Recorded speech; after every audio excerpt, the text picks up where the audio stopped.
Ukraine শান্তি আলোচনায় ইউরোপীয় দেশগুলোর অংশগ্রহণে কোনো আপত্তি নেই রাশিয়ার। সোমবার এই কথা জানিয়েছেন দেশটির প্রেসিডেন্ট ভ্লাদিমির পুতিন।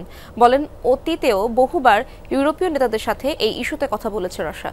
এক পর্যায়ে তারাই মিথ্যা অভিযোগ এনে আলোচনা বন্ধ করেছে, এমন অভিযোগও করেন তিনি। এ সময় ওঠে ইউক্রেনের খনিজ সম্পদ ইস্যু। জানান, খনিজ যুক্তরাষ্ট্রের সাথে একসাথে কাজ করার প্রাথমিক আলাপ হয়েছিল।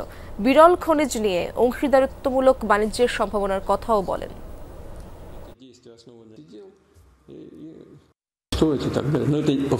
ইউক্রেন সংক্রান্ত আলোচনায় ইউরোপের অংশগ্রহণে কোনো সমস্যা দেখি না। রাশিয়ার প্রতি কারো অভিযোগ থাকার কথা নয়, কারণ তাদের সাথে নিয়মিতই আলোচনা হতো ক্রেমলিনের। এক পর্যায়ে রাশিয়াকে যুদ্ধক্ষেত্রে পরাজিত করার মতো বিভিন্ন কল্পিত ধারণার ভিত্তিতে তারাই আমাদের সঙ্গে যোগাযোগ বন্ধ করে দিয়েছিল। এবার তারা ফিরতে চাইলে স্বাগত জানাবো।